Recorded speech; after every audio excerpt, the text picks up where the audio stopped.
You're listening to the Naked Bible Podcast. To support this podcast, go to nakedbiblepodcast.com and click on the support link in the upper right-hand corner. If you're new to the podcast and Dr. Heiser's approach to the Bible, click on New Start Here at nakedbiblepodcast.com. Welcome to the Naked Bible Podcast, episode 58, Acts 23 through 26. I'm your layman, Trey Strickland, and he's the scholar, Dr. Michael Heiser. Hey, Mike, how you doing? Very good. We got a lot of ground to cover today, Trey. We do. We got, 4 chapters? Yep, Acts 23 through 26. A lot of these chapters is just Paul's appearances before different people. He repeats again his testimony in places or parts of it. So I'm not going to really worry about any of that stuff. I want to get to the more interesting, again, biblical theological stuff that we run into along the way. So let's just jump in here with Acts 23. I'll begin reading at the beginning, and then we'll skip around periodically as we'll land some places too. So Acts 23. This is Paul speaking, again, to the Jewish leadership. And looking intently at the council, Paul said, "Brothers, I have lived my life before God in all good conscience up to this day." And the high priest Ananias commanded those who stood by him to strike him on the mouth. Then Paul said to him, "God is going to strike you, you whitewashed wall. Are you sitting to judge me according to the law? And yet, contrary to the law, you order me to be struck?" Let's just stop there for a moment. This might have strike some, no pun intended, but strike some people as a curiosity. What exactly is Paul talking about here when he says, are you sitting to judge me according to the law, and yet contrary to the law you order me to be struck? Apparently, what Paul has in mind and what Luke records here is a reference and a violation of Leviticus 19:15, which says, "Do no injustice in judgment. Do not be partial to the poor or defer to the great. With justice shall you judge your associates." So the idea would be that, again, Paul is, who is he? I mean, he's sort of I don't want to use, victim here. This isn't like a biblical theology of victimhood here, but I mean, he's obviously at a disadvantageous position, and he knows that the law says that people brought before the Jewish judges, the elders, should be treated with impartiality. And so he takes offense at the high priest commanding that he be struck and interprets that act as being a violation of Leviticus 19:15. So that's probably the reference. The other thing, this is sort of under the current. Paul doesn't actually say this, and there's no commentary, but that the high priest did this to have this prisoner struck. He could have been in big trouble there because Paul was a Roman citizen. Again, that's just something that sort of is a subcurrent there. But that, in fact, would have been the case.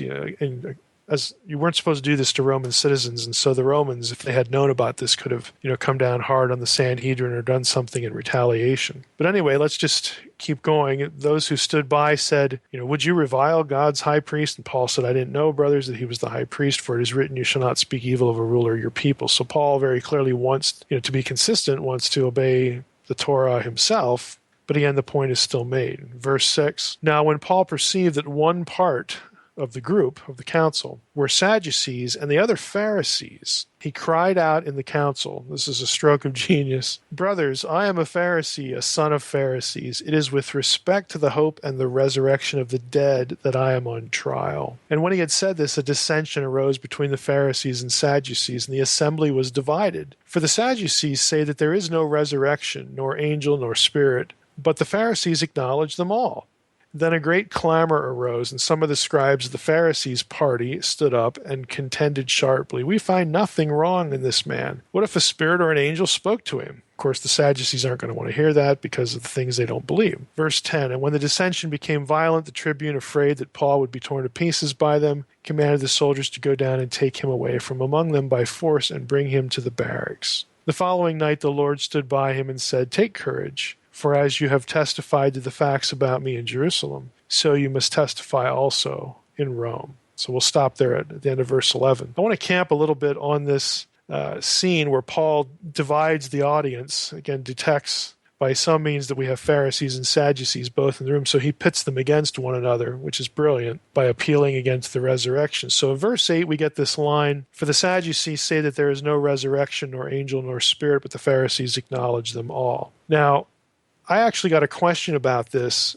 from someone who was watching my Logos Mobile Ed course on the Jewish Trinity. And I'm going to read that question for you, and then I'll read my answer because it directly relates to this. And what I'm going to read for you is actually taken from the companion website, the website that I created to go with my book, The Unseen Realm, again, which isn't quite out yet. But there's a lot of information on that website that has hooks into the content of the book, and this is one of those one case in point.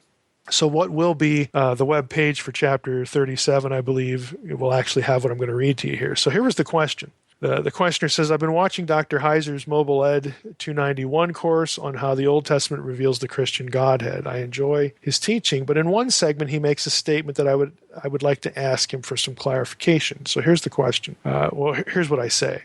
I say in the video, let's take a look at this. We have some problems with it right away if we give it some thought. The same language is used of the heavenly beings of Yahweh or the angels like the Lord of hosts. I'm talking about, Elohim and some other things in that segment. So we can't assume, obviously, that the host of heaven and phrases like that are not real because there's a populated spiritual world and all branches of Judaism and Christianity are going to believe that point. End of quote. So I'm saying, hey, Jews basically, no matter what branch of Judaism, what little party they are, they're going to believe that there are angels, okay, and that they're real beings. So the questioner had Acts 23:8 in mind, and he goes on and says, my question is related to Acts when Paul is before the council and says, again, for the Sadducees say there's no resurrection or angel nor spirit, but the Pharisees acknowledge them all. So what's up with that?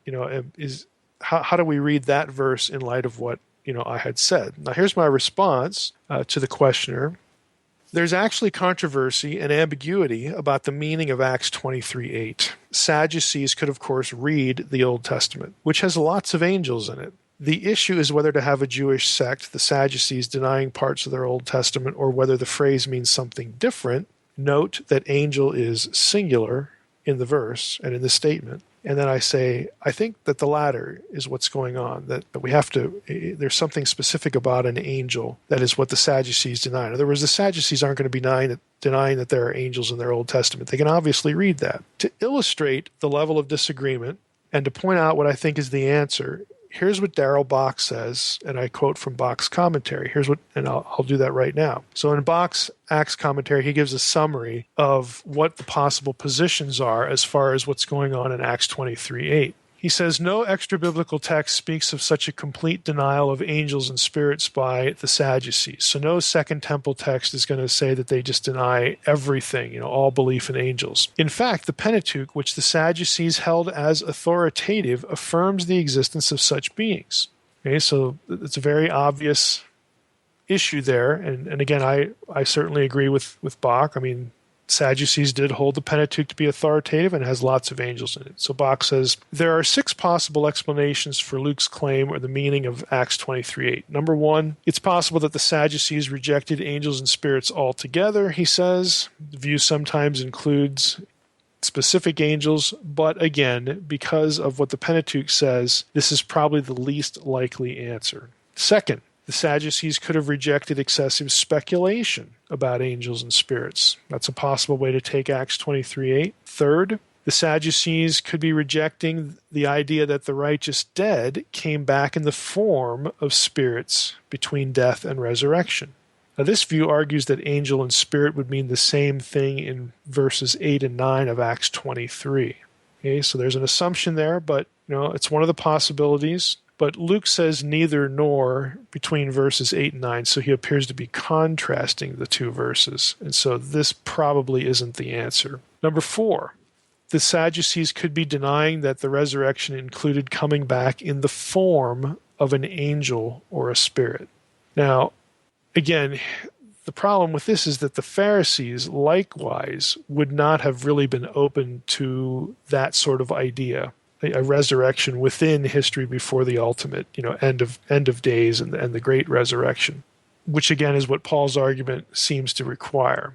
Now, I think there's something in this 4th possibility that Bock lists, this idea that the Sadducees are denying resurrection included coming back in the form of an angel. I think there's something to that. I actually think that this is what the Sadducees are denying, but I don't really like the way some scholars articulate it. So usually the objection to this one is, as I mentioned, well, you can't really have a sort of a resurrection in the form of an angel before the ultimate resurrection, the end of days. Well, I understand that, but we don't have to marry the idea of angelification, okay, a transformation of the dead person into an angel or divine spirit. We don't have to marry that idea to the ultimate resurrection or a competing resurrection. That really isn't the point.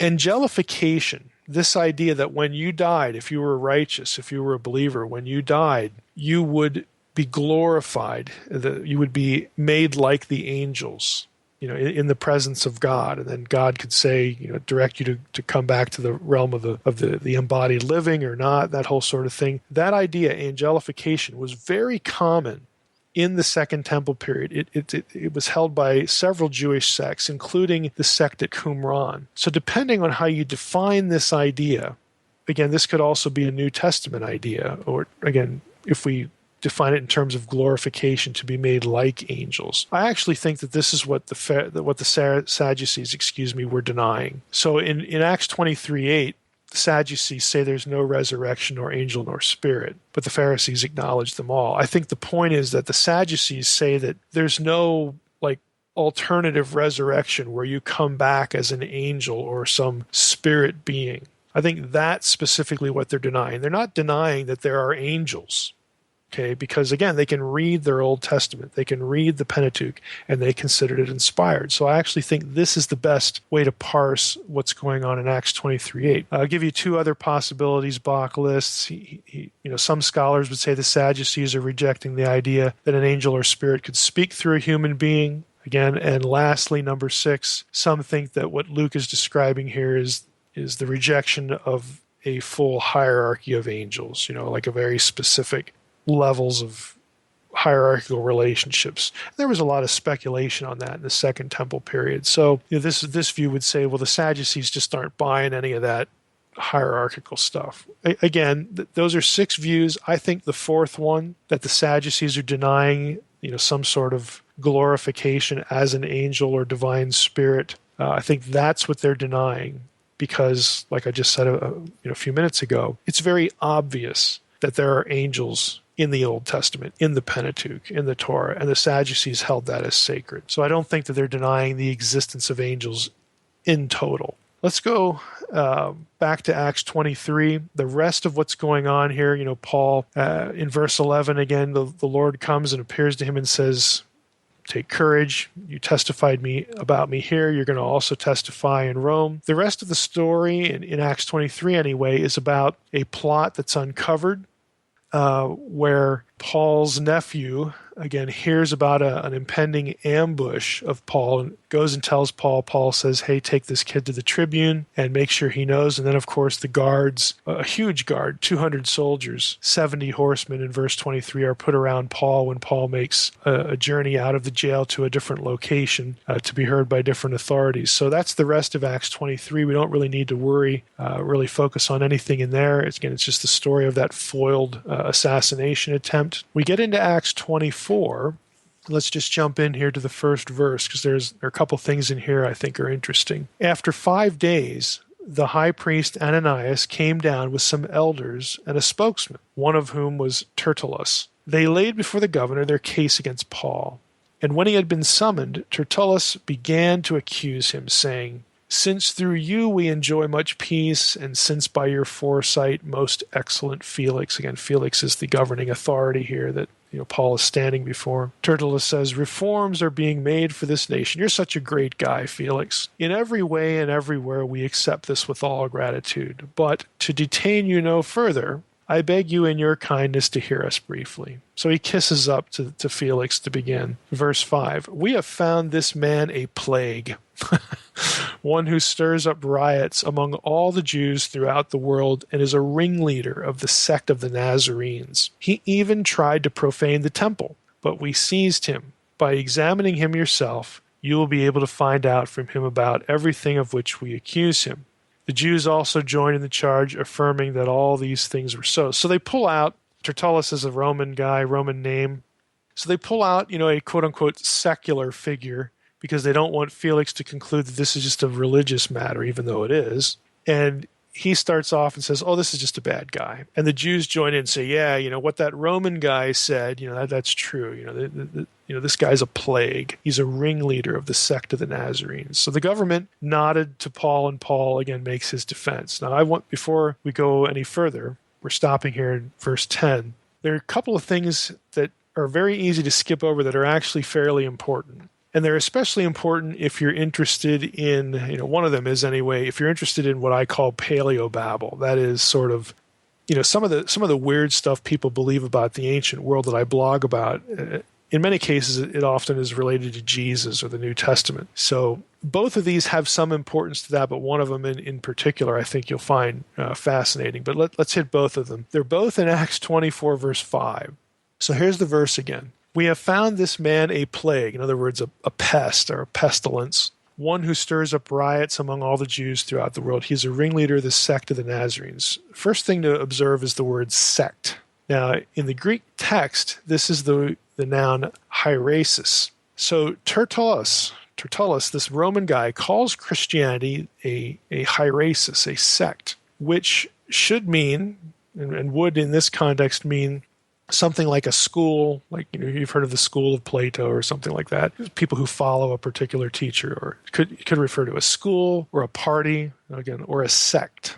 Okay, within Judaism. Now, this term is used of the Sadducees. In Acts 5:17, we read, the high priest rose up, and all who were with him, that is the party, the heresis of the Sadducees, were filled with jealousy. It's also used of the Pharisees. In Acts 15:5, we read, but some believers who belonged to the party of the Pharisees, the heresis of the Pharisees, rose up and said, it's necessary to circumcise the Gentiles in order to keep and to order them to keep the law of Moses. So it's sort of a neutral term. It just refers to a sect within the religion. But you can obviously tell heresis sounds a little bit like heretic. and this is, in a derivational way, where our word heretic comes from. But really, it's a neutral term that means a sect or a group, within a larger picture, a bigger picture. Now, Josephus uses the term of the Essenes. He uses it of the Sadducees and the Pharisees, just like the New Testament does. Paul himself, in verse 14, when he's allowed to defend himself, so let's just jump back in here. Paul says, after the governor nods to him, knowing that for many years you've been a judge over this nation, I cheerfully make my defense. You can verify that it is not more than 12 days since I went up to worship in Jerusalem, and they did not find me disputing with anyone or stirring up a crowd, either in the temple or in the synagogues or in the city. Neither can they prove to you what they now bring against me. But I confess to you, that according to the way which they call a sect, there's heresis, I worship the God of our fathers, believing everything laid down by the law and written in the prophets, so on and so forth. So Paul says, he says, my enemies here call the way, in other words, those of us who accept Jesus as Messiah, followers of Jesus, who were known as the Way. We've seen that before in Acts. They call the Way a sect, a heresis. Now, the wording is interesting because Paul isn't saying we are a sect.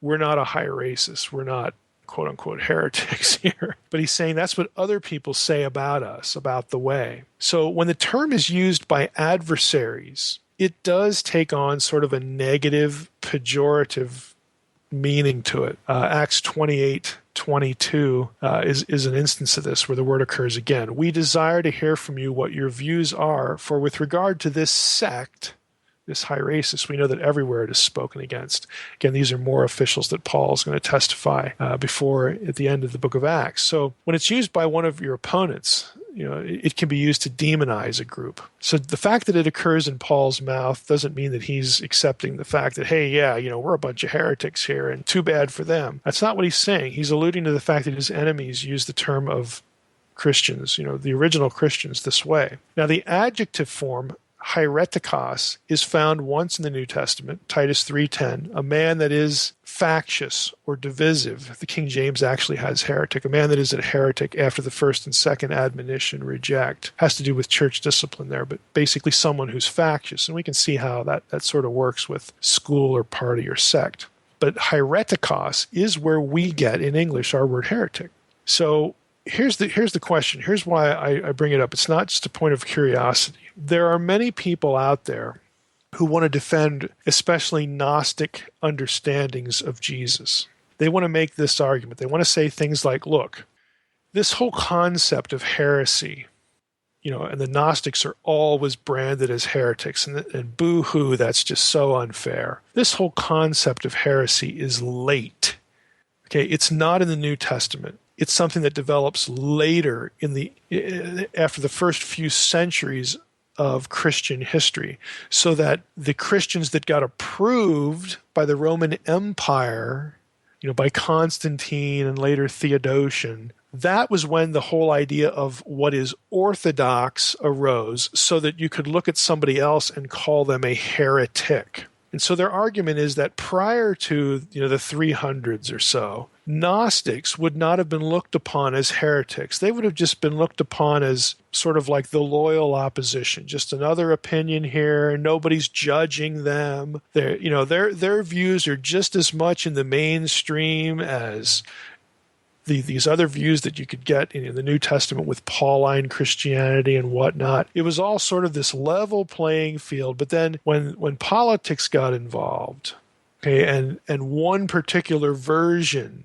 became approved by the Roman Empire, and then you started to have these councils like Nicaea, it was only then that alternative understandings of Jesus became heretical. This whole concept of orthodoxy and heresy didn't even exist until the 300s or 400s. Okay, that's bunk. And it's demonstrably the case because not only do you have, what we've just looked at, this term hierasis in the New Testament, you also, remember I mentioned that it was in Josephus. Okay, Josephus is Second Temple material. It's also in other texts, the idea that the Hebrew word is min, to be a kind of Jew. There were different sects. Minim is the plural. There are different sects or parties or divisions or kinds of Judaism. There wasn't just one kind of Judaism. There were a number. And you can read in Second Temple texts that these terms, whether it's hierasis in Greek or min, again in Hebrew, they do get used pejoratively, directed at a set of ideas and people who hold a set of ideas as being out of the mainstream. That is not a late idea. Okay, it's an idea that's around even before we have a New Testament. So that when we get to the New Testament, you see it's the Sadducees. This is what Paul says. They're the ones that call us a sect. Okay, and it's used pejoratively because the Sadducees and Pharisees are looking at Paul saying, "You're the nutcase, dude." And they're using the term again to delegitimize Paul. Now, what's going to happen with the New Testament writers, outside of this trial scene? They're going to talk about divisions. They're going to talk about false teaching. Okay, they're going to talk about this danger. And so what becomes factious or divisive or quote-unquote heretical in the New Testament writings is going to be these alternative views of Jesus. If you don't embrace Jesus as the Messiah, Jesus as God come in the flesh, and those sorts of things, you are not what we're teaching. You become, again, a sect. You become an offshoot. You become an aberration of what we're saying. So these terms were used to evaluate religious views and religious ideas long before Emperor Constantine showed up to quote-unquote legitimize what we would think of as orthodoxy. Because Gnostics want to argue this all the time. Like the Gnostic views of, what we would call heterodox or non-orthodox views of Christianity, what we would give that label to today. They would say, oh, no. Back then, they were all legit. They were all on the same footing. They were all, just kind of, had equal status. That is not the case. Okay? You cannot exclude the New Testament and exclude the Second Temple period when you have that discussion. And that's what defenders of revisionist Jesuses, and one of those is the Gnostic Jesus, they try to do this perpetually.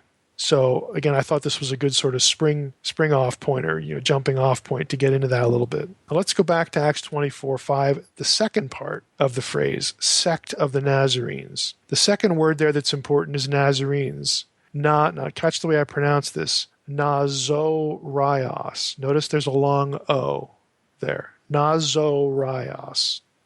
In Acts 2:22, we see the phrase again. Men of Israel, this is Peter's sermon. Hear these words, Jesus of Nazareth. And the Greek there is Nazorios, a man attested to you by God of mighty works, so on and so forth. Now, Jesus is elsewhere called a Nazarenos.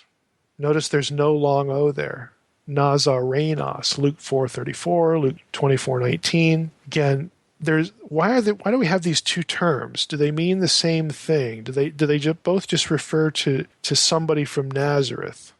Well, Nazorios occurs this place in Acts. It occurs a few other places where it's used to label a Christian sect, as opposed to Nazarenos, which seems to be an indication of the place. And so why am I bringing this up? Well, here's the issue. Scholars have long disputed whether both of these terms, Nazorios and Nazarenos, whether they speak of the same thing or not. And the reason it's important was because there are some scholars, and again, if you've read sort of the Paleo-Babel literature, again, this revisionist Jesus stuff, you're going to run into authors that say, look, Nazorios,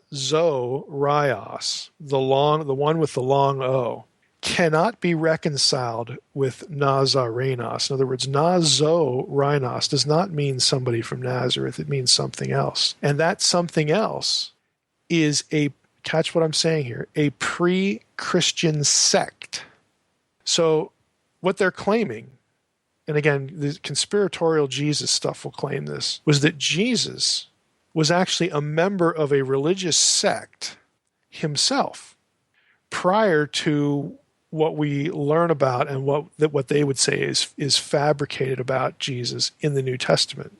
Now, this particular Christian sect are the Mandeans. And again, there are these long arguments about how this different vowel, the different spelling, they can't be recognized, and one indicates a specific religious sect that has nothing to do with what we think of as biblical Christianity. So it turns out to them, they argue, that Jesus wasn't even a Christian. Jesus was some other religious sect, the Mandeans. The Mandeans are the ones that refer to themselves as Nazorios in other texts. That they're what church historians, what major religions, what all the big players in Christianity think about Jesus isn't true. He actually had different beliefs than they did, because the Mandean theology is not what you people, you Christians running around, saying is orthodoxy. The Mandeans wouldn't have agreed with that, and Jesus was one of them. Now, this is a long, really technical discussion. I mean, I think you can tell it already. We're getting into vowel sounds and word formation and whatnot. I want to read you something, and then I'm going to allude to something that I've given to Trey to post with this episode on the website. So if you're into, again, revisionist Jesus stuff, or maybe you've come across this in some YouTube video or whatever, you're going to have a resource here. But let me read first from a commentator, C.K. Barrett, who's he's deceased now, but a very revered Greek scholar, said this in his Acts commentary. Christian preaching begins with the name of Jesus. He is first identified as Ha Nazorios. This is best explained as of or from the place called Nazareth. Other interpretations, however, have been given based on the observations that it's not easy to see how the O, the omega, in Nazorios could be derived from the alpha, in the corresponding syllable of Nazareth, and that Natsoriah is one of the names applied to the Mandeans. Let me repeat that, Natsoriah. This name has been derived from Hebrew natsar, to guard or observe, that is the Mandean name, and given the meaning of the observance, that is, those who observe with particular care rites of baptism and purification, and so on. These other people argue that the name may have been given to Jesus and his followers as the observance.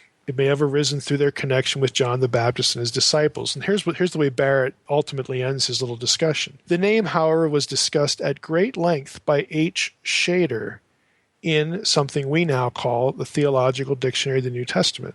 And his conclusion is to be accepted. End of quote. So Barrett says, look, this is a technical issue. If you want to know what the truth really is, go to this article in Theological Dictionary of the New Testament by Shader. And that guy has it right. Well, lo and behold, I have that article, and I just took it from TDNT, Theological Dictionary of the New Testament, And I have given that to Trey. Trey will put a link to that next to this episode. And the short answer, and again, it's a long article, and it is technical. You really need to have Greek and Hebrew, at least first year, to really understand Shader's article. But the short version is this.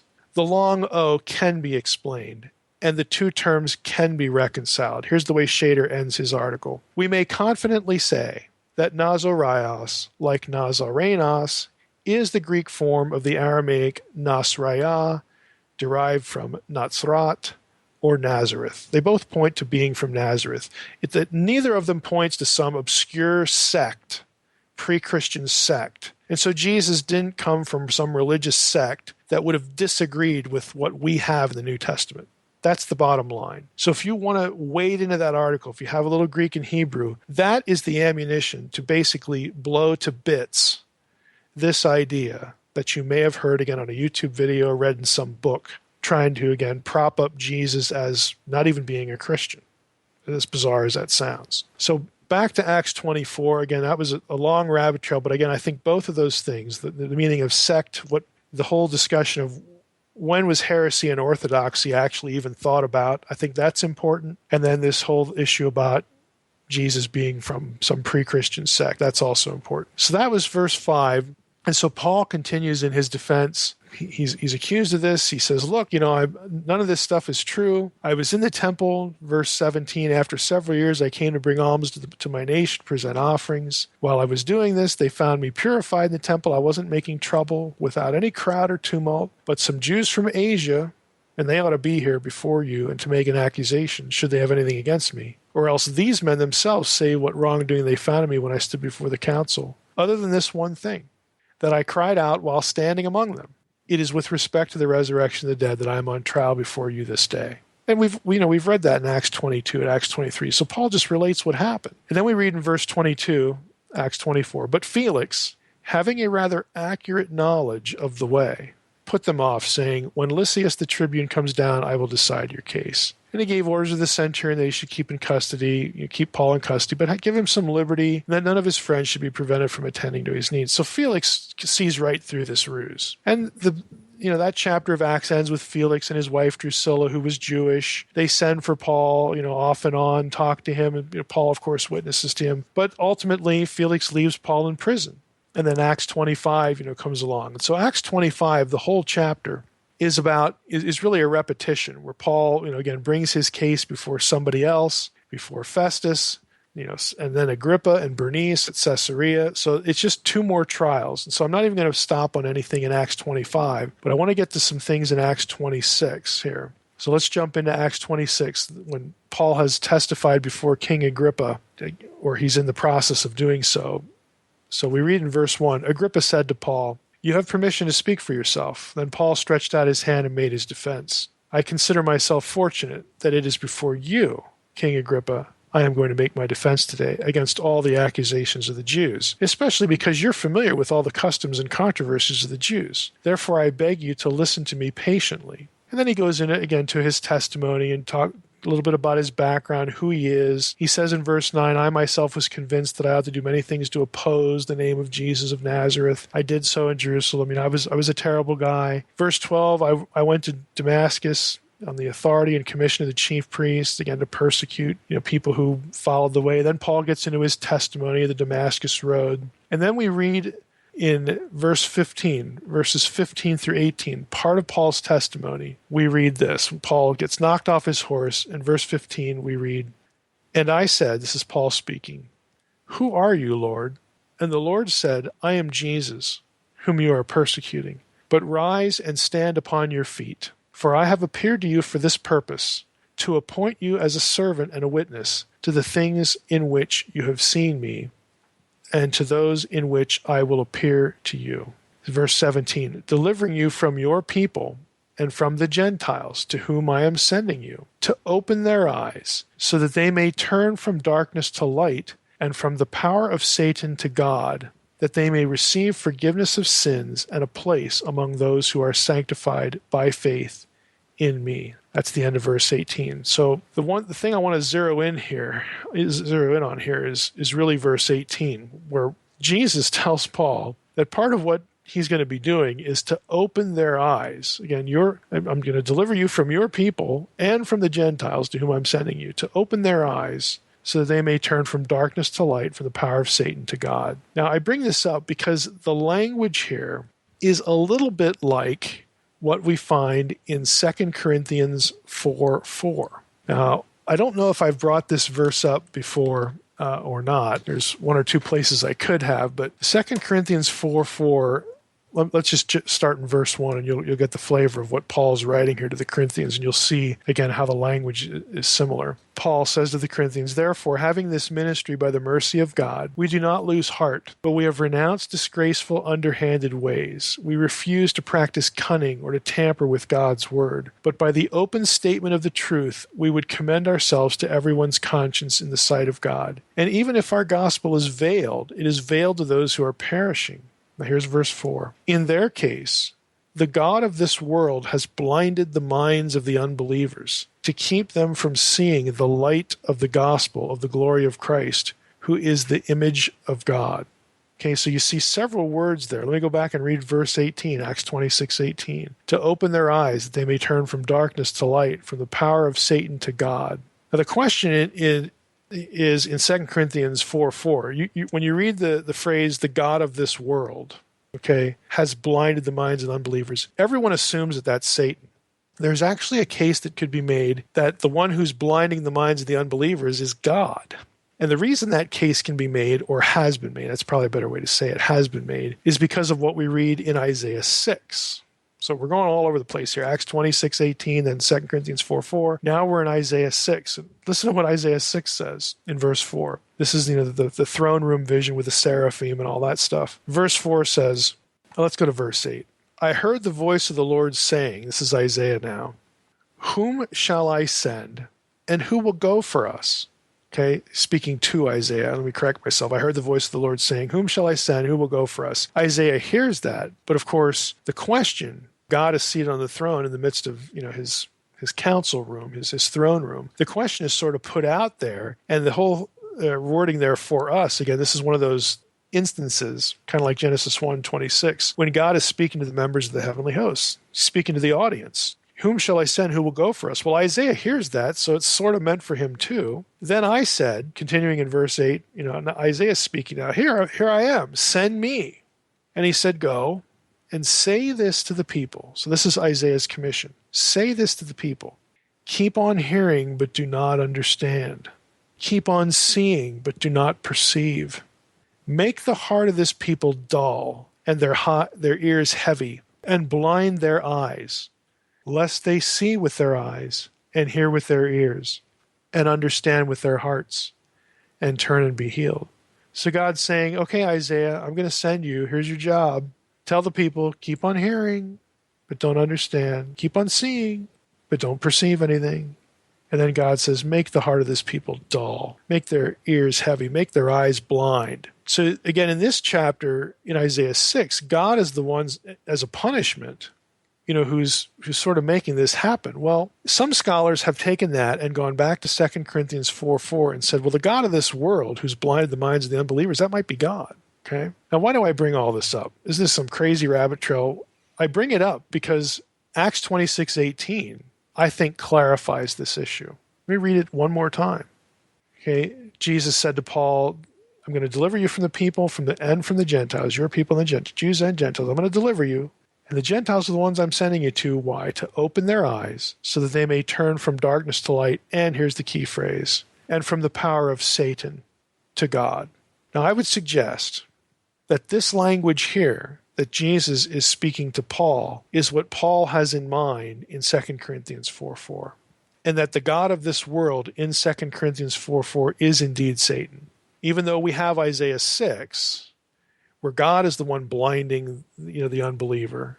Okay, it seems to me that Paul is drawing on this episode that is way back at his conversion. And he draws on that in 2 Corinthians 4, and he actually has Satan in mind when he uses the phrase God of this world, who has blinded the minds of the unbelievers to keep them from seeing the light of the gospel of the glory of Christ, who is the image of God. So I think Acts 26:18 helps inform our reading of 2 Corinthians 4:4, which is why I bring it up. Now, lastly here, one more thing in Acts 26, and we'll wrap up. As we keep going, again, after Paul has said this, he says to Agrippa, "Therefore, O King Agrippa," verse 19, "I was not disobedient to the heavenly vision, but I declared first to those in Damascus, then in Jerusalem, throughout all the region of Judea, and also the Gentiles, that they should repent and turn to God, performing deeds in keeping with that repentance." So again, Paul continues with his testimony. And he says in verse 23, let's go back to verse 22. He says, "I stand here testifying, both to small and great, saying nothing but what the prophets and Moses said would come to pass." Here's verse 23. "That the Christ must suffer, and that by being the first to rise from the dead, he would proclaim light both to our people and to the Gentiles." Now, this whole notion of proclaiming light to the Jew and to the Gentiles sort of, again, harkens back to what we just read in 17 and 18. Again, light, darkness, turning from Satan to God and all that stuff. What Paul is essentially saying here in preaching is illumination for both Jews and Gentiles. In other words, when Paul starts talking about the light, bringing the light, he's not talking about what New Agers are talking about. He's not talking about personal enlightenment, like you're going to go contemplate your navel now, and you're going to get in touch with your feelings, you're going to discover yourself, all that sort of thing. No, he's talking about something very specific. He's talking about their eyes being opened so that they can see something very specific. And the very specific thing is the gospel. Jesus rises from the dead. Okay, the first to rise from the dead. Christ must suffer and then rise from the dead. It's the gospel. This salvation and this light is a revelation given to the Jews and the Gentiles that is very specific. Again, it's not this self-contemplation, Oprah gospel kind of stuff, which is why I bring it up. I mean, it echoes Isaiah 49:6, where we read, "It is too light a thing that you should be my servant to raise up the tribes of Jacob," God, again, speaking to the individual who's called the servant. "You should be my servant to raise up the tribes of Jacob and to bring back the preserved of Israel. And I will make you a light for the nations, and that my salvation may reach to the end of the earth." Again, it's just this whole idea of bringing the Jews back into relationship with God and also bringing the nations back, which is a big theme in the book of Acts. So I wanted to throw that in because I've seen this verse and other verses, just trust me here, used in just the way I sort of made fun of.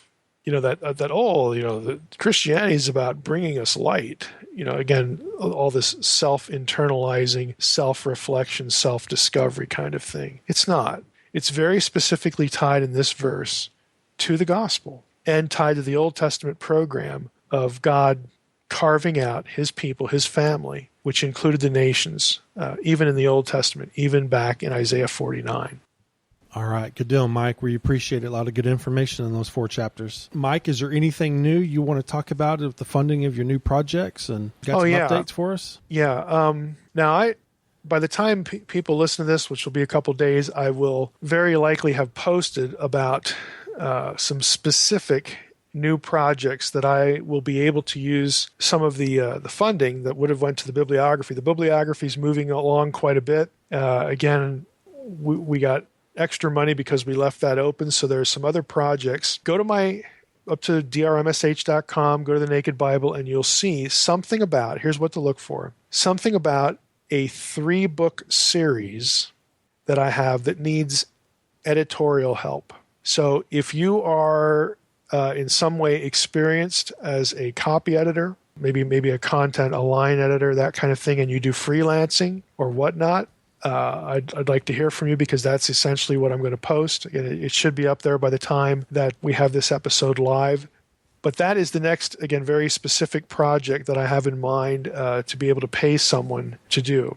I won't say any more than that. Just go up to the post and read a little bit about what those books are and what the plan is for them. But glad you brought it up, Trey. All right, looking forward to that. All right, Mike. Well, next week we'll be doing our 4th Q&A, so be looking forward to that. And I really enjoy seeing where our listeners are from. So with your questions, if you would include where you're from, I'd appreciate it. I know we've got listeners from Denmark to New Zealand and then all over North America. So next week, Mike, we're going to be doing our 4th Q&A. So be looking forward to that. Well, with that, I just want to thank everybody for listening to another episode of the Naked Bible Podcast. God bless. Thanks for listening to the Naked Bible Podcast. To support this podcast, visit www.nakedbibleblog.com. To learn more about Dr. Heiser's other websites and blogs, go to www.drmsh.com.